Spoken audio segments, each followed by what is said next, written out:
Can't believe Farsa it. na ang tinanggal ng NXP Solo dito straight up. Blacklist International still not letting go of that Selena ban. Third time's the charm. Sabi Kufra nila, ban. tagalin natin. Oh Tagalin my God. natin. Kailangan I natin know. mag-ingat. Grabe yung pacing talaga nila pag may Kufra sila eh. And I would say talagang madami kasing napipigilan na plays, na lineups itong Kufra na to. Yung mga Cho, like the first lineup earlier, that was a really bad lineup against a Kufra. A lot of people have agreed. I checked social media, they actually agree as well na bakit may Kufra dyan, may Lancelot yung kalaban, Cho yung kalaban, Khalid yung kalaban, sobrang hirap gumalaw. Now, that's not gonna be a factor. This time, kaya mag-draft ng blacklist ng lineup na siguro mas komportable sila kung magiging mobile lineup to. And kung nakikita nyo dito, yung next play solid ay may kasamang killing spree na umiikot-ikot dyan para sa kanila. Kaya medyo, kaya natutuwa si H2O sa killing spree. Kasi, nandyan talaga at umaalalay sa kanya. It's a given, no? It's a given. Uranus is quite a good pick dito. Ay, ban dito for the side of NXP Solid. You wouldn't really want to see that on the other side. Blacklist International dito, ang pinagtataka ko kung bakit nila na-ban out yung Hilda. Yeah, I think... Sila yung isa medyo, sa mga teams na gumagamit yun nito. nga medyo sila yung gumagamit, so I'm a little surprised. Siguro they're considering the win rate of this hero again with NXP Solid. Or maybe they're considering na magdigi kaya tayo. Or eto I don't know. Pwede. Sa totoo I don't lang. know, Pero pwede din tong respeto na parang mainit si Yawi ngayon. Huwag natin bigyan. Mainit. Huwag na nating bigay yung kahit ano. And first pick material talaga si Kuya Tams ang umaapoy. And first pick na material side siya laner. kasi si Edward eh. Edward plus Tams. Edward plus Tams equals... You know what it Ewan is? ko, parang Invasion Nation eh. Invasion Nation. I think he's one of the most aggressive Tams players din naman sa liga natin. Hindi makakaila. Madami siyang tinalo na Tams player sa off-lane na talagang straight up kaya niya mangmama talaga. And on the other side, it's actually a consistent pick din for NXP na nakuha nila, which is itong Khalid na to. Plus Rene J on the Cho, you can't go wrong with this as well. It could be a tank na choke. Pero, I agree. Knowing kung paano tumatakbo yung pattern or drafting sequence dito ng NXP Solid, this is probably gonna go to Rene J. Pero alam mo, Blacklist International, sabi nila, taka na, akailing. Yeah, this is going to be one... we've seen this work. We've seen this work para sa Blacklist, no? Napagana nila to ng maayos in the previous game. Kaya napatagal yung game na yung nalaro. Yung nang matagal. Pero this time, hindi na Lancelot yung poprotektahan ng Akai. Ling na. Which is great. Kasi a single Hurricane Dance kaya man-nullify yung magagawing anti-Ling plays ni Rene J. Or kung si Rene J man gagamit to. Same with actually a lot of crowd control. So, Ling plus Akai is a great combo na kayang mag-sustain kahit sila lang ang magkasama. Kailangan iwas ng NXP Solid tong Alice against the Tams. This isn't really the best. We've seen this fail ilang beses na. Pang ilang beses na.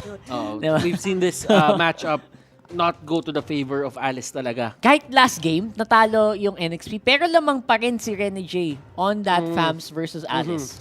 Right? So it isn't really the best position kasi after yung flowing blood, ano yung next? Exactly. Ay, sobrang spammable kasi ng kit neto ni Tams. So, without the flowing blood, hindi ka talaga lalamang doon.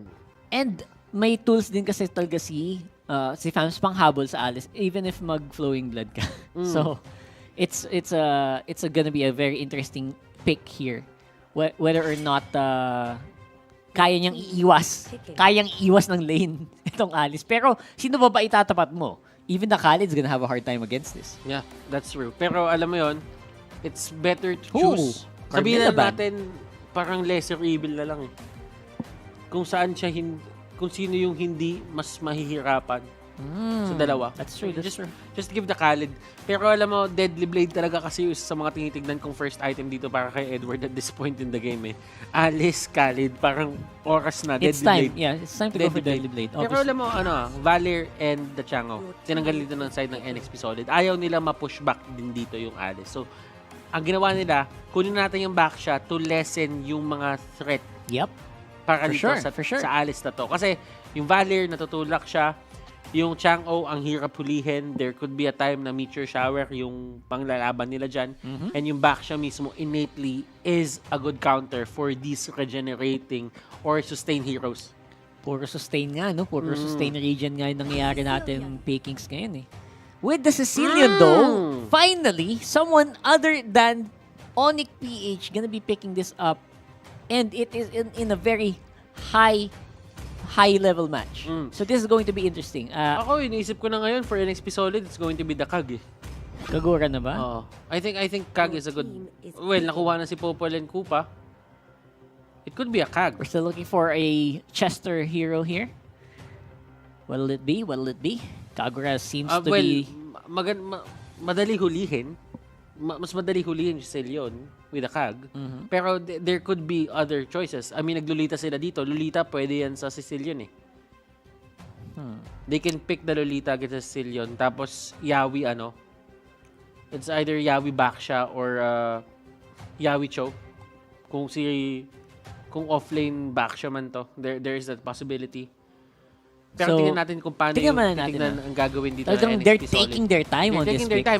Kailangan nila eh, because this is game number 3. Pangmatagalan to. Itong pangmatagalan na support. Oh! Hindi nga. Ba't nga pala support iniisip natin? Oo nga, no? Merong ginagawang... Well, there's this thing about the funnel then for a Cho. Pero, I don't really think that they will use that. Man. And they get the carry. That's true. Ba't nga ba support iniisip natin kanina? I mean, no?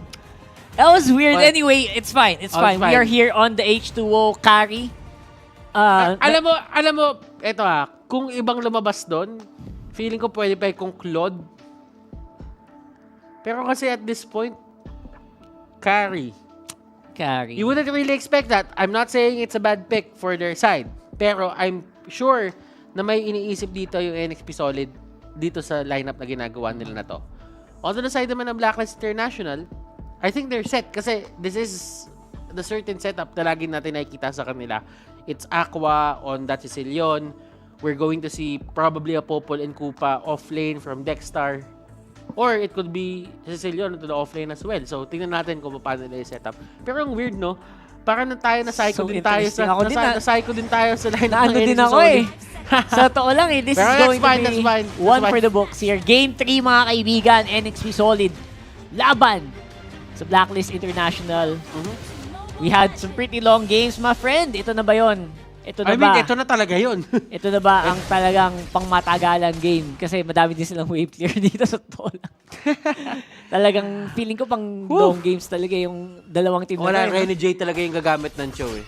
Rene J Cho got kumbaga, let's say it could be an orthodox dito for the side of NXP Solid. Pero kasi, they're not really known to, alam mo yun, parang join yung circle ng mga taong gumagamit ng tank Cho. Kasi meron mga silang kill crit na pinipik eh. So, NXP Solid, they're sticking with their comfort picks. And you know what? That is really good for their side. Kasi sa totoo lang, as long as you're comfortable and you're playing at the full potential, that's better mas sometimes. Okay na rin yun. But still, Blacklist International dito, I think they're really set on just getting this early game. I mean, the carry right now, yes, it's not picked as much, pero kasi there's this certain trend kasi ngayon sa mga side ng Blacklist International na for the funnels, you really have to go for those heroes na pabilog yung damage output. That's true. Hindi siya linear, hindi siya single target. So, carry might take them down one by one. And pagdating dun sa mga later parts of the game, they can actually shred a lot of she can actually shred a lot of the damage output na nanggagaling dito sa side ng Blacklist International. But then again, how and in what way is that going to be possible for the side of NXP Solid? That's true. Yun yung sasagutin nila dito. Blacklist International, to be honest, it really just boils down onto playing that certain simple setup na ginagawa nila kanina. Just get the pick-offs, let full clip shine, and dun sila mananalo. Will that happen here? Most likely. Kasi it's you know what? It's a Ling. We've seen full clip na kahit Eagles, nababagaan niya yung Ling. Like, I think that happened kanina din. where hindi naman dapat siya sobrang lumamang against with the 1v1 matchup, especially against a Lancelot, especially yung may hawak pa ng Lancelot na yon is si H2O. Diba? So, pero he was able to make it work, and especially against a carry, it will be easier for Full Clip. Sa totoo lang, sa laban na to. Kasi there's a reason kung bakit hindi din masyadong pick ang mga marksman. Actually, narinig ko, pumapalapak yung mga marksman nun. So, eto may fun fact tayo dito ngayon, Rockheart. 96 kills na si H2O sa buong MPL Season 6. Kailangan niya na lang ng 4 na kill para makasama siya sa 100 kill club. Sino yung mga nasa 100 kill club? Si Drix tsaka si Carl. Si Drix ng BSB, si Carl ng Bren, tapos ang susunod doon si H2O. Si Full Clip naman needs 12 kills to reach the 100 club, the 100 kills club. So, a lot of things are really happening. And we're only halfway through the league. Sino kaya mauna makatuhan? Kaya yung gusto ko malaman. So, yun yung mangyayari. Malupit. So sa ngayon, again, chill lang tayo muna mga kaibigan as we are in a bit of a technical pause. Pero we will be coming back soon pag tayo ay ready na. And nag-iinit na ang ating mga teams for sure. And we're trying to make them play in the best condition possible. That's true. Especially in terms of diba, yung network latency, dapat lowest ping lagi, mga ganun, diba? And use this time to strategize. Yung pause na yan, tingnan mo, mag-usap lang talaga sila. Parang sinasabi lang nila MB. Ganito gagawin mo, pre, pasa mo yung bola agad kay Rene J. Pasa mo yung bola kay H2O. H2O, never hesitate. Never ever hesitate on the jump shot. Yes. Ayun, nag-usap-usap na sila dito. And look at Chester dito. Kahit sobrang baba ng buhay nila, they will still go for that steal on that bear. Alright. And they actually are going to have... I'm surprised na wala masyadong invade na gaganap ngayon. Simula kanina, pansin mo. Talagang both of these teams have such high respect for the security. Yung security guard. Talagang ayaw nilang lumagpas security guard masyado. I'm surprised by hindi naman sobrang wala Sinabi ko lang there's like less amounts of invades that are happening recently in this matchup. And goes to show yung amount of, yung pagkakabasa nila sa kalaban nila is both of these teams are starting to work towards mid to late game na lang. Yeah. Wala nang masyadong greedy for the early game. Alam mo yun, kumbaga, kasi, yung setup din kasi na NXP Solid dito, they can't really go in for game number 3 dun sa may area na yon for the blue buff. So right now, nahuli nila si Eson and this might be the first blood of the game. Tignan natin, MB is actually there. Flicker and catches Eson. Aqua as well. Pero tignan natin dito kung paano aalis si MB. The ultimate coming out from Aqua talagang pinofocus si MB. One more hit. That could be it. Full Clip dito with the execute cleanup crew. Pumasok na lang siya. Nabunggo siya ni Yawi dito. Tempest of Blades. It's there.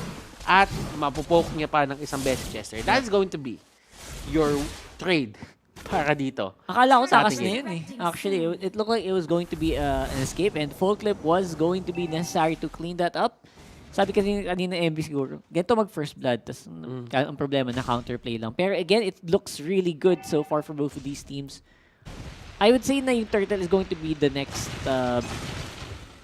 I think all into dapat for Blacklist. They need this Turtle either on... Oh my gosh. And they have the, they have so the priority. They have the priority kasi may retry sila They have the better early game as well.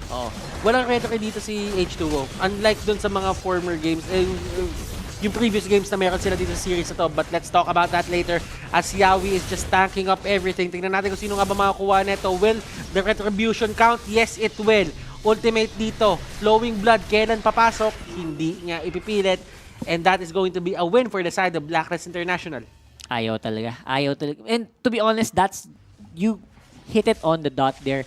Yung power ng Blacklist on the early game is going to be on Full Clip's retry, which is hindi naman basta-basta...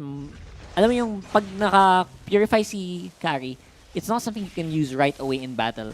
Especially when taking those big objectives. So, ang plan nila dito, for NXP Solid to get objectives, they need to zone out. They need to win a team fight muna para mas konti yung magiging aagaw. Napaka-importante ng pick-off. Napaka-importante Pick-off ng pick-off para dito sa for the side NXP. of NXP Solid. Pero, ngayon kasi, kung titignan nyo yung lineup nila, since wala silang retribution, they have no priority whatsoever doon sa may mga turtle, doon sa Lord as of now. Maybe later if they win fights, pero kasi retribution isn't really everything. Kumbaga, it just sets you up para doon sa mga certain fights na mangyayari pa sa mga susunod na, sabihin natin, sa mga susunod na oras ng game na to. Right now, 5 minutes into the game pa lang tayo, we only had our first turtle take dito for the side of BLACKLIST International. NXP Solid, they're really taking their time. Kumbaga kanina, aggressive talaga sila to take the fights dahil naka-lance. Ngayon naman, since naka-carry sila, pacing lang. Hindi pwedeng masyadong action. Hindi pwede. Hindi pwede. They need to slow down as much as possible. Pero looks like BLACKLIST naman gusto namang dumire-diretso sa labanan. With full clip getting another kill there. Orange and turtle buff on this link is just so good. Oh, pero doon sa may baba, nakikita mo naman dito, nakaalis na si Edward agad-agad. And that is going to be the certain advantages of winning or having a better hero para doon sa isang side lane mo. Kumbaga, nagkakaroon siya ng priority din doon para i-take down yung turret. And right now, NXP Solid, may access na yung BLACKLIST International dito doon sa may purple buff area nila. That's right. And the buff's gonna be important, but ito ang mas importante. Itong turtle buff na to, pasok Chester into the Raging Sandstorm, not gonna be hitting anyone. Ang away ngayon is on!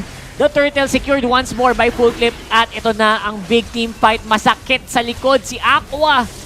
And si Eso naman hindi na kayang tiisin ang bawas din ng NXP dito. Lalaban at forward si Yawi. Disengage muna. For the meantime, it's a 1-for-1. Turtle on the side of BLACKLIST. Okay, good yung ginawa ng BLACKLIST International doon. Alam nila may priority sila, kaya pinilit nila yung pag-take ng turtle na yon. Ang ginawang tama doon ng side ng NXP Solid is they take down full clip agad. So, ibig sabihin yung turtle buff, naglaho lang. Tama, tama.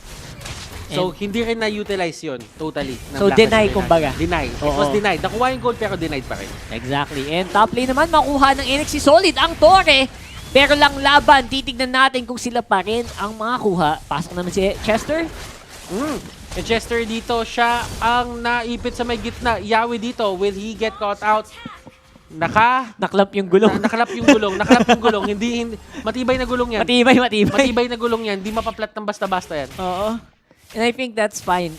Getting a tower is good, tas disengage. That's what NXP needs to do. Again, habang tumatagal to nang wala sila masyadong na-suffered na losses, hanggat di sila nawawalan ng Torre, okay si H2. Okay. Tatagal at lalakas tong carry na to. Kailangan lang, yung ibang miyembro din nila is kaya makipagsabayan mamaya. Diba? Kailangan hindi papers. Yun yung ginagawa dito ng NXP Solid. Kumbaga, sige, nananalo sila ng fights, nakakuha sila ng pick-offs, pero hindi nila nakukuha yung turrets natin dito sa may mid at sa may top basta-basta. So, there is time for NXP Solid to react. Katulad nga nung game number 2, sinabi natin na if nag-scale dito si Alice, magiging malaking problema yon sa side ng NXP Solid nung game number 2. Tama. Ganito din naman yung sitwasyon ngayon. If mag-scale tong Alice at nakuha niya yung souls na kailangan niya to get to 50 stacks, Nako, yun na yun. that is going to be the start ng pagkakaroon ng problema sa isang Alice dito. Neson, hinahabol ng gulong na may tinik. Makakatakas ngayon, hindi. Full tip going on the chase though for carry. Temps of Blaze going out. And nahila silang lahat ni Kuya Aqua. Dexter very low as well. Pero si Tams, Pero si Tams nagtatrabaho sa baba. Ako po, hindi napapansin si Kuya Tams.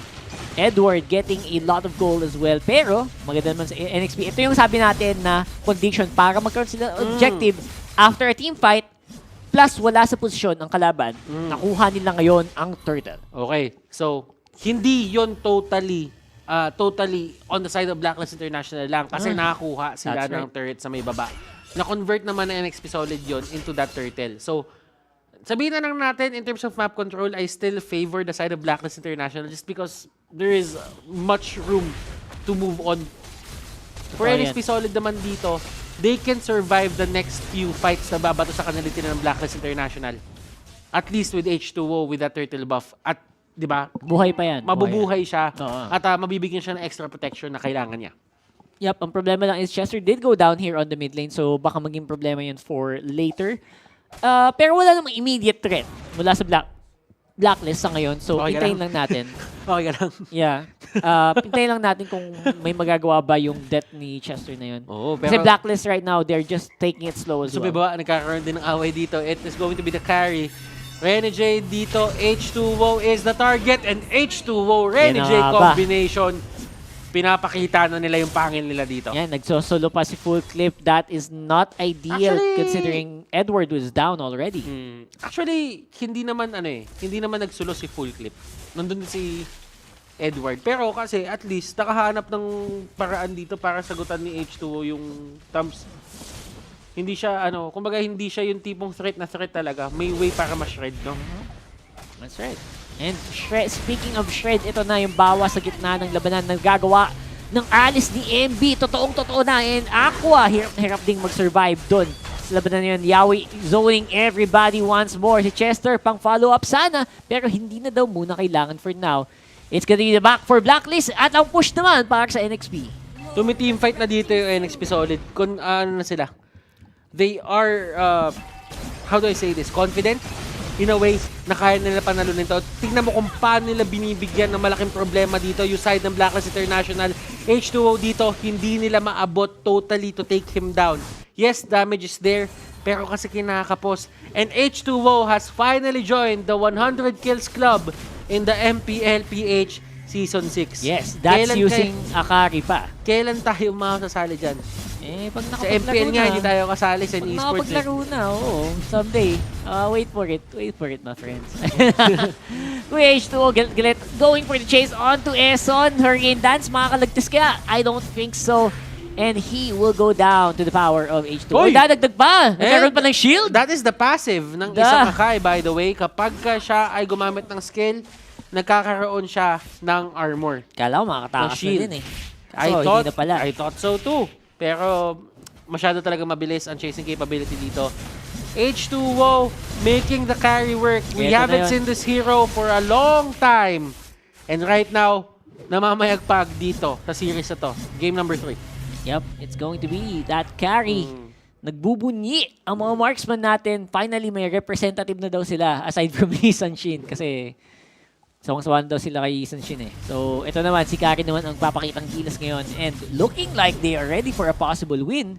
And tingin ko, they're on a good way. They're on a good way to getting this. As long as they can protect this Lord, madami silang bawas. Madami silang damage na magagawa sa Blacklist International base. Yung din kasi, yung dating din talaga kasi ng NXP Solid dito, hindi sila mabuli ni Edward eh. Kasi kanina, di ba, Edward had free reign to go over them. Ngayon kasi, nakuha niya yung thumbs, kinahaki nila. Ibig sabihin, para nagkaroon ng sagutan ng problema. Chester dito with the ultimate, nakapag-flicker siya palabas.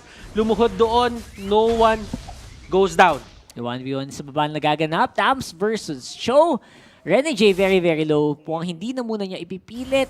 And that is going to be the successful defense para sa Blacklist. And masaya sila doon na nakuha nila yung ganung pacing. NXP Solid dito, nag-push lahat ng waves papunta dito sa side ng Blacklist International. And that is a win in itself. Kung may na-takedown siguro isang turret, mas nanalo pa sana sila. But still, the fact remains na NXP Solid dito, they are just moving as if sa kanila yung buong mapa na to.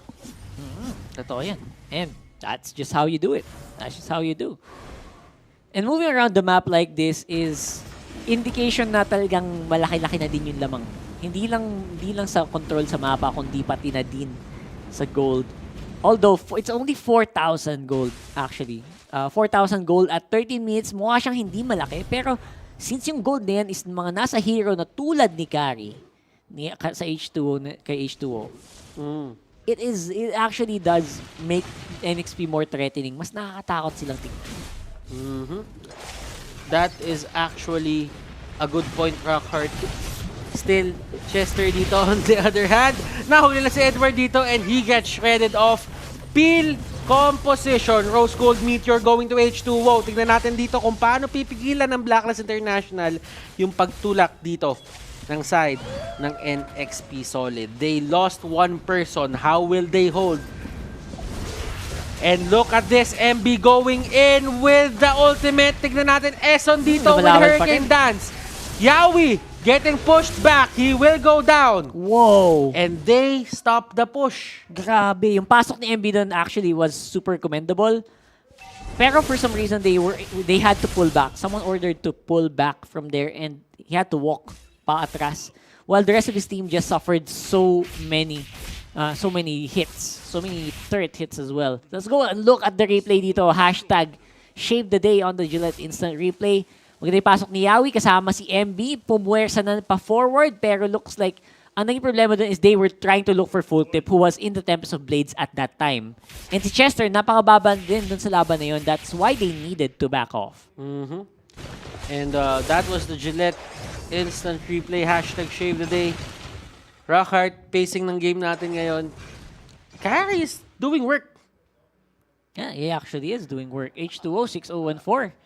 Kahit na medyo nag-fail yung ibang team fights nila, they're still making it work for H2O. He's not suffering any...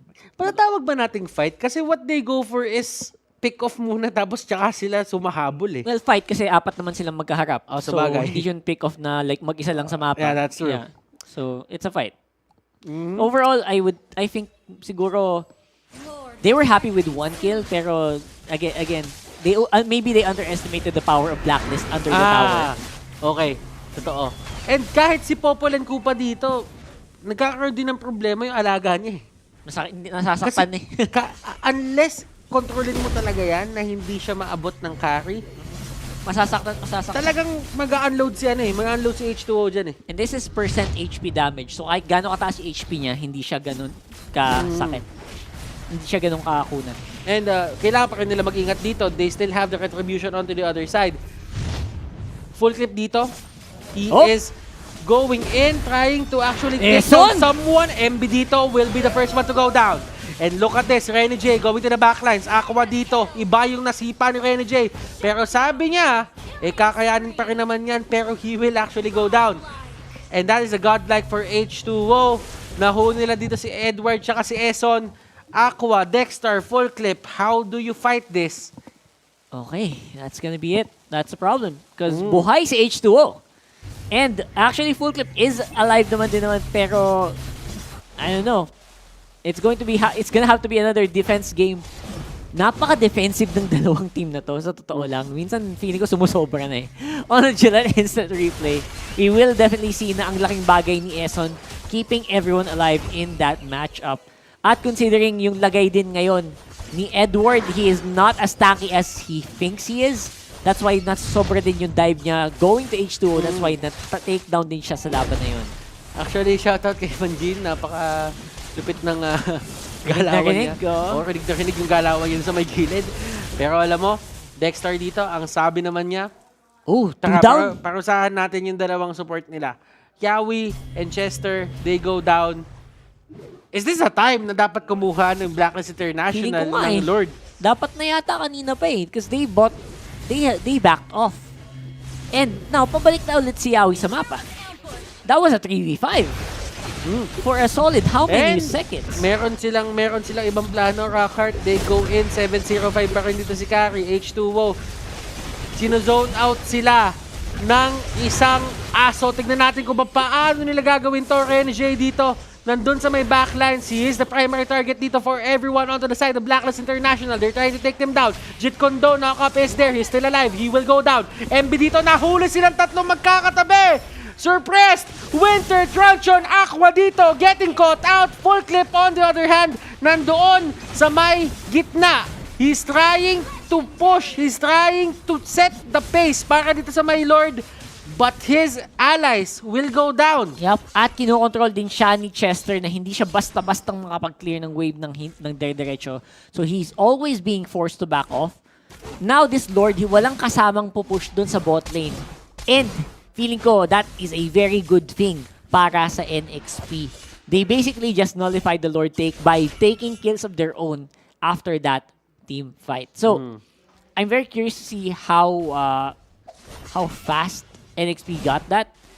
And reset na naman tayo dahil longest games na reset na naman tayo. And yun yung naging tempo natin. Ito yung naging tema natin for the 2 games na meron tayo. Road to greatest games.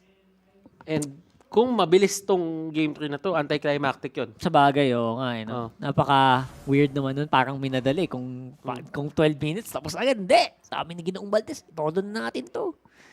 And it is happening. We are on the 20-minute mark almost. Oy, teka! Teka, grabe naman yun!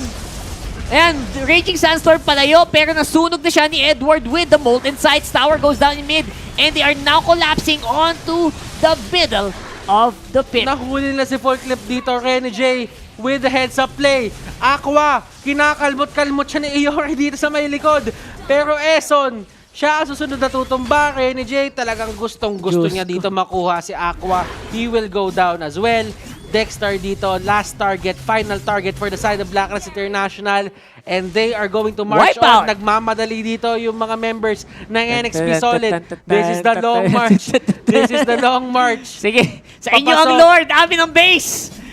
Sa inyo ang... Oh my goodness, NXP! Oh my God, Sa NXP. haba-haba na nangyari, they return the favor. They win this series. 2-1. NXP Solid. Pangalawang beses sila nakita.